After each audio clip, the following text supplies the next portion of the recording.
parle à la fois de la proximité effectivement qu'il y a avec eux, dans leur capacité et dans les nôtres, c'est-à-dire que ces dessins-là sont nos dessins, ce sont des sapiens qui étaient là, c'était pas des grosses brutes au front bas, et alors, vous avez peut-être un gourdin, c'est possible, pour les ours notamment, mais il y a cette proximité-là, c'est-à-dire que ces gens-là n'étaient pas d'autres dessinateurs que nous. L'anatomie des animaux, la stylisation dont ils étaient capables, fait qu'il y a une vraie proximité. En même temps, il y a cette immense distance qui sont tous ces millénaires, et puis il y a ce contexte dont Chroma a parlé, c'est-à-dire que ces gens-là, nous dessiner, c'est pas très compliqué, on a le matériel pour. C'est un geste qui, techniquement, physiquement, nous engage probablement moins que ces gens-là qui, effectivement, marchaient 2 heures avec une petite lampe qui risque de s'éteindre dans un endroit non connu. C'est-à-dire que la lampe qu'ils avaient, eux, ne leur permettait pas d'avoir une vision d'ensemble d'où ils étaient. Donc, probablement qu'ils progressaient de façon tactile, en longeant les parois. On avait des lampes qui nous permettaient de voir où on était, avec une petite bougie, enfin pas bougie, mais flamme de je sais pas quoi, de graisse animale, enfin c'était un truc comme ça. Ouais. On a forcément du lieu où on dessine et une atmosphère très très différente, une connaissance beaucoup moindre. Donc voilà, pourquoi ils allaient si loin, quoi. Pourquoi ils allaient risquer leur peau, et pourquoi ils faisaient tant d'efforts pour aller poser ces dessins-là tout au fond. Quelle puissance leur imposait ça? Voilà, c'est une puissance qui ne nous est pas...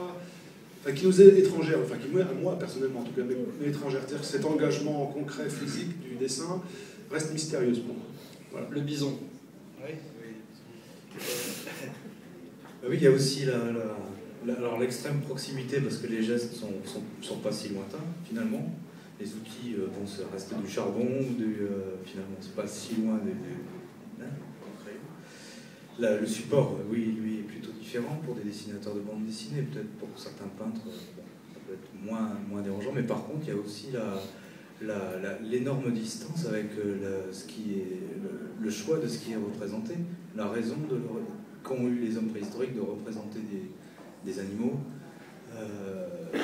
Ça nous échappe totalement. Dont on n'a pas la réponse, mais c'est une question qui vous interroge. C'est ça qui nous attire. Enfin, moi, c'est ce qui m'a attiré, c'est justement l'extrême distance avec ce pourquoi. Pourquoi, quelle est la croyance? Je pense qu'on peut aller jusque-là. La foi, qui les pousse à dessiner ces animaux. Parce que c'est essentiellement des animaux, il y a quelques visages d'humains. Il ne faut pas imaginer qu'il n'y a rien d'humain, donc une trace physique d'humain. Il y a des mains aussi, simplement posées, apposées, soufflées. Il y a des points, des lignes, des taches, énormément de signes géométriques. Il y en a beaucoup plus que d'animaux spectaculaires.